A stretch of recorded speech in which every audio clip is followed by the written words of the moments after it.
I was just handed a newsletter that's put out by the Centerline School District, in which they describe a description of whole language. It says, whole language is a philosophy of teaching in which all the language arts, reading, writing, listening, and speaking, are integrated and taught in a context that has personal meaning for each child.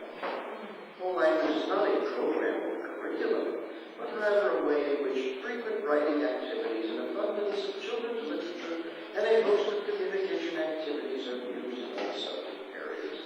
Whole language focuses on individual needs and offers a natural learning environment in which students can begin to assume some responsibility for their own learning. Well, it sounds very nice. Apparently, they say, what's wrong with it? They don't tell you exactly how they teach children to read, because we're not going to tell you the true philosophy behind the system, which is basically to produce an inaccurate, subjective reader. I'm going to, what I wanted to do was, first I wanted to give you a telephone number which you may find interesting. Last night, this has nothing to do with this particular program, but last night I was shown a video on Waco, which is absolutely the scariest thing I've ever seen in my life. And I urge you all to get hold of this video. You will be astonished at what has been kept from you by your wonderful media. The number to call if you want to get hold of this video, and it's being put out by the American Justice Federation in Indianapolis. Their telephone number is 317-780-5204. And, okay, that's 317-780-5204. I don't know what the price is. It's a half-hour video, but it's about the most graphic description of what actually happened there. What you're going to see is unbelievable. It's so contrary to what we have been told. And they use the footage that has been used all over the world, except they focus in on things and they draw your attention to movements going on that the press has simply deliberately not permitted you to see. So it's and as a matter of fact, when I was at Kevin Joyce this afternoon, he was talking about the guest he's going to have tomorrow. The guest is a man by the name of somebody Ben. His last name is Ben, and from Dallas. Michael Ben, who is getting signatures for a petition to impeach President Clinton for the murder of these innocent women and children in this compound who were assaulted by your government, your army, your FBI, your ATF. You paid for it. These were innocent people. There was nobody in that building who was convicted of any crime. Nobody. There were suspects. But a suspect is not considered guilty until he's tried in a court of law. Isn't that true? And since when you destroyed 85 people, supposedly to bring out a suspect? And how come in the first raid, when they wanted to find out if something illegal was going on, how come they didn't go to the front door and knock and say, we have a search warrant, we'd like to come in? What did they do instead? They came with 3 helicopters, tanks, and assault battalion. And all those people in that building were innocent. Nobody was convicted of anything. These were suspicions. These were, how do you say, assertions made by some people who didn't like these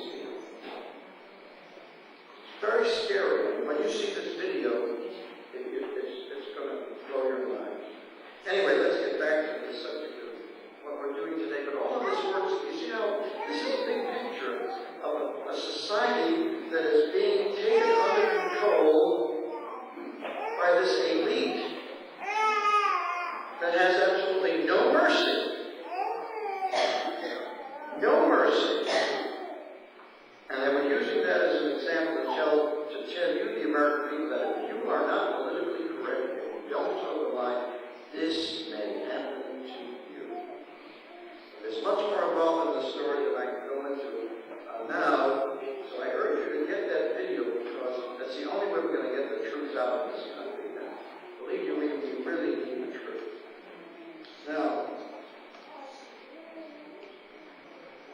what can you do to make sure that your child is not a victim of the system? To make sure that your family is not a victim of the system.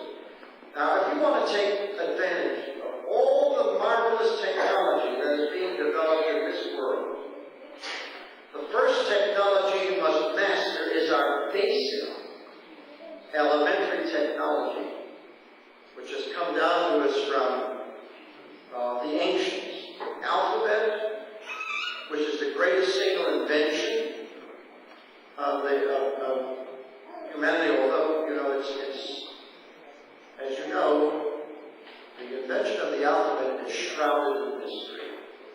The historians say that the alphabet was invented by the Phoenicians, but the Phoenicians didn't leave any writing. So we have no examples of their alphabet yet. Yet the historians will attribute the alphabet. They'll say that, well, the alphabet was invented by a Phoenician businessman, a Phoenician merchant, who wanted a way of writing his inventory. A simple way of writing his inventory. Yet they have no proof of this, not whatever.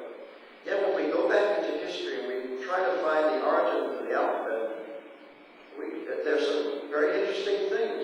We find out, for example, that the earliest example of alphabetic writing was what? The Holy Scriptures. We also find out that, and incidentally, if you want to know what the alphabet is, the alphabet is a set of symbols that stand for the irreducible speech sounds of the language. And it permits you to transcribe the spoken word directly into written form. It's a phonetic system. Well, now, think of this. Moses was brought up by an Egyptian princess, wasn't he? So he learned how to read hieroglyphics very well, didn't he? Yet when he went up to Mount Sinai, how did God write the Ten Commandments with his finger? He used alphabetic writing. In Hebrew, the alphabetic writing was used by God. Now, who taught God the alphabet? Interesting question, isn't it? But the most important production of the alphabet was the Holy Scripture. And yet the historians tend to ignore that and say, well, it was invented by some Phoenician merchant who needed it for business inventories. Does that make sense? Why do they ignore the most important invention, intellectual invention by man or by God? Why do they ignore that? Because they don't want to draw attention to anything that might be of divine origin. You know, the Bible says in the beginning was the Word, and the Word was with God, and the Word was God. And also Christ says, I am the Alpha and the Omega. That's the first letter of the Greek alphabet and the last letter of the Greek alphabet. So the whole concept of the alphabet is very much tied in with Scripture, because man had to wait until the alphabet was invented before the Word of God could be put on paper. Because God did not write in Egyptian hieroglyphics, and he certainly didn't write in cartoons. He wrote in alphabetic writing because he wanted to make sure that his word was accurately and precisely written and read. Precision and accuracy are the hallmarks of alphabetic writing, and this is what the humanists and the whole language people are trying to destroy. They're telling the kids to interpret it any way they want. They're telling kids that there are multiple meanings. There are no multiple meanings in the Bible. There are no multiple meanings in the general.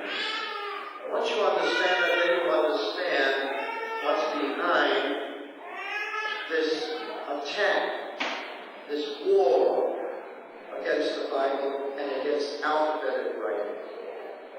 Now, when I became aware of all of this and was critical of what they were doing in the schools, I realized that the parents needed information on how to teach their children to read correctly. And so, the first book I wrote was How to Tutor, in which I teach parents how to teach reading, writing, and arithmetic in the traditional manner. How to teach children to read by our alphabetic system so that they become precise, accurate, phonetic readers. How to write, how to use writing, and I teach them cursive. Do not teach your child to print. Do not teach your child to print. Teach your child to write cursive writing. Cursive, as you know, is the connected script. Now, why should you teach cursive? Well, that's the way I was taught in the first grade, back when I was going to school. I don't see anyone else here as old as I am, but all right, there's a lady back there, my generation. We were all taught cursive in the first grade. We were never taught printing. If we learned printing, it was later on in art class. We learned printing. But that is a form of writing. We learned cursive. And cursive helps you learn to read. Why? Because if you teach a child to write all in stick, the letters are so much alike that the children will tend to confuse B's and D's, F's and T's, G's and Q's, and B's. Whereas if you teach them cursive, they will never confuse a B and a D. Because when you write a B, you start like an L. And when you write a D, you start like an A. And the hand acquires that knowledge. And the knowledge of the hand works with the knowledge of the brain. And so children will not be confused. They will not be confused. As a matter of fact, it helps. It also helps because the letters are joined and the child sees the word as a whole. He sees the blending of the letters. Whereas if you're teaching printing, those letters are all over the page. You don't know where one word is and the next one begins, the way some kids print. Also, if you teach a child to print first, they will develop habits of holding the pen and of writing, which make it sometimes very difficult for them to make a good transition to cursive. And so what happens? Some kids develop a hybrid. Part print, part cursive. Some will print for the rest of their lives, and some will develop a decent cursive. But the result of this business of print first has been the deterioration of American handwriting. When you teach cursive first, you can always learn to print later on very nicely. It does not interfere with your ability to learn to print. But if you do it in the opposite way, if you do it backwards, if you reverse the process, you cause problems. You create needless problems. And incidentally, if you can't write cursive, it's unlikely that you'll be able to read cursive very well, you see. And a lot of people still write cursive. So if you're going to teach your child to write, teach your child to write using the method that was developed over hundreds of years, which has become the easiest, simplest, least tiring. Make sure that the child holds the pen correctly. Don't let the child use 4 fingers or 5 fingers or the fist. Just 3 fingers, very simply. It's very easy, very light, very relaxed. Make sure that child learns to form the letters correctly. Because another important point about cursive is that it helps spelling. How does it help spelling? Well, you see, because one letter has to join to the next. And you know how one letter ends and the next one begins, and as you are writing, you develop certain sequential motions, like playing the piano. You know, after you've been practicing a song after a while, you know the sequence in which your fingers move. It's the same with learning to type. You know when you made a typing error, if you're such typist. You feel it in your finger, you see. You don't even have to look at the page and know the sequence isn't right. It's the same with cursive writing. And so the spelling is better when you write cursive. It's less likelihood that you will become an inaccurate speller. But with printing, anything goes. And today the way they're teaching is terrible. In any case, I then decided, and of course, I worked out a scheme for teaching arithmetic as simply as possible. And let me tell you about arithmetic. Arithmetic is a memory system. It uses 10 symbols to do everything. 10 symbols does everything in our arithmetic. You can write any number from 0 to trillion. What comes after trillion? Quadrillion. What's the next after quadrillions? Questry? Or whatever. I don't know. Soon our budget will be up there. We'll have to learn. But in any case, what I was saying is that those 10 symbols do everything. And it's a memory system that departed from the use of concretes to the use of 10 abstract symbols. In order to master the system, you must memorize the arithmetic facts.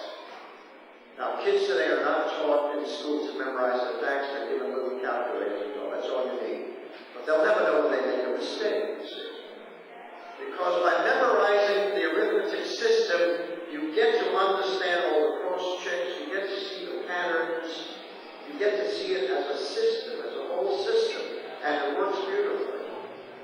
Now, the best way to get a child to memorize the arithmetic facts is to first prove each fact. And you prove each fact very simply by using concretes. If you want to prove that 5 plus 4 equal 9, what you do is you have 5 pennies and 4 pennies, and your child count them, and you see, yeah, 5 plus 4 equals 9.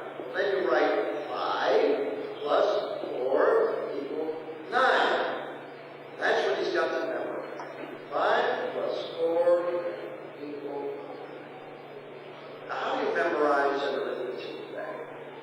Memorize it by seeing it over and over and over and over again until you know it. Now, there's a mistake that all of us have made over the years because we didn't know any better.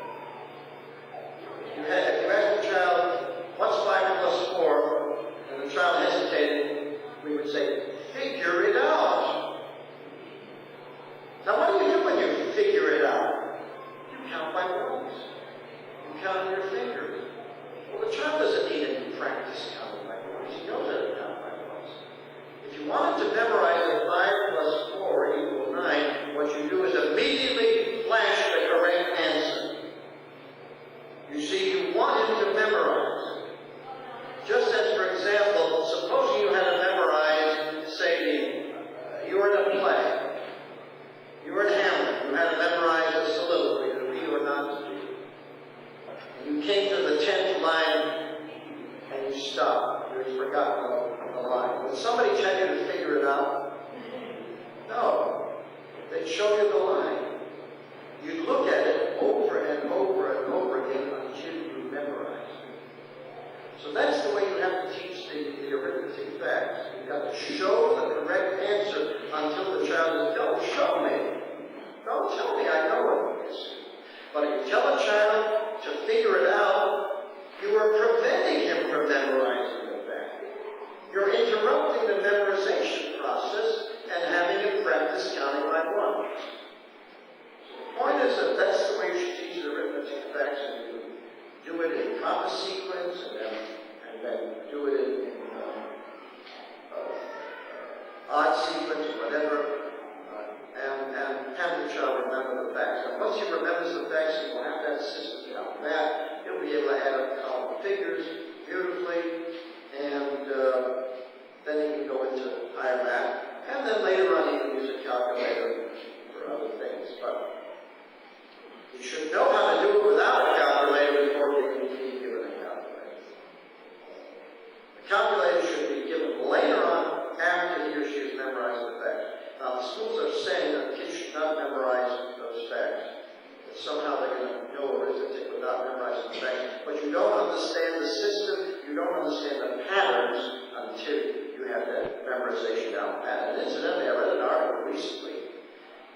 memorization, kids love to memorize things. It's the easiest way they learn. And this article said that those people who have had much memorization in the early years were less likely to develop Alzheimer's disease, or that it slowed down the development of Alzheimer's because the brain had that tremendous practice in memorization. So have the kids not only memorize the arithmetic facts, have to memorize poetry, have to memorize biblical verses, have to memorize psalms, because that trains the mind. It's a marvelous. And you don't forget. You do not forget those things that you've been made to memorize as a child. They stay with you forever. It's amazing how that works. So do work on that. It's very important for the kids to have that mastery. Because there's that gem that was given to us by the ancients. 10 symbols do it all. It's one of the greatest inventions of the human mind, I'd say second to the alphabet. Now, how do you teach a child to read our alphabetic writing system? Well, the earliest form of writing was pictographs. The cavemen drew pictures of the walls of the caves. A tree looked like a tree, an apple looked like an apple, a Roman arrow looked like a Roman arrow. In other words, with pictographs, the symbols look like the things they represent. So you don't have to go to school. And usually what they did was you saw the pictures and then you just interpreted them, the way you do whole language. You see. That's what whole language really is. It's caveman reading. That's what they're doing. You interpret, they're saying. Here, kids, you create meaning. Forget what the author said. You create your own meaning. In any case, that was the earliest form of writing. Then as civilization became more complex, the scribe had to be drawing pictures of things that did not lend themselves to depiction. Because how do you draw pictures of ideas? How do you draw a picture of good and evil? How do you draw a picture of right and wrong? How do you draw pictures of such concepts as system or method? You can't draw a picture of method. How do you draw a picture of determined? You can't. So you draw a little picture and you say, this stands for determined. It doesn't look like determined, but it's determined. And the scribes created thousands and thousands of such symbols, none of which look like anything they represent. And so you spend years memorizing what all these symbols stood for. Now, Chinese is that kind of a system. None of those symbols look like anything they mean. I mean, you look at them. You can find meaning coming out of that. It's incredible. But now, around 2,000 years BC, somebody made a marvelous discovery. Somebody discovered that all of human language, everything we say, is composed of a small number of irreducible speech sounds. That individual said to himself, instead of using this cumbersome set of ideographs, none of which look like anything they represent, which take years to memorize and are so easily forgotten, why don't I create a small set of symbols and stand for the irreducible speech sounds of the language, and then we will have a very simple means of transcribing the spoken word directly to written form, and the equally simple means of translating the written word back into its spoken form. And so the first alphabet was invented. Now, as I said, all of human language is composed of a small number of irreducible speech sounds. How many irreducible speech sounds are there in the English language? Now, does anybody want to volunteer how many sounds are there? I'm sure there are a couple of people who have read my books. That's right. 44 sounds in English. How do you like that? There are 44 sounds in English. Well, how can we have a 26-letter alphabet? Why don't we have a 44-letter alphabet? But what happened is this. When the Romans conquered the British islands, they imposed the Latin alphabet on the people who lived there. And the people who lived there adapted the Latin alphabet to their needs. Now, if you're going to use a 26-letter alphabet to stand for 44 sounds, what what's going to happen? Well, some of your letters are going to have to stand for more than one sound. And some of your sounds are going to have to be represented by more than one letter. For example, our typically sound in English is represented by TH. It's the combination of two letters that represent that sound. The sh is represented by SH. The ch is represented by CH. The letter A stands for these four different sounds. It stands for the long A as in April or Abram. It stands for the short A, the A, as in cat or bat. It stands for the R sound as in car or father. And it stands for the O sound as in all or fall.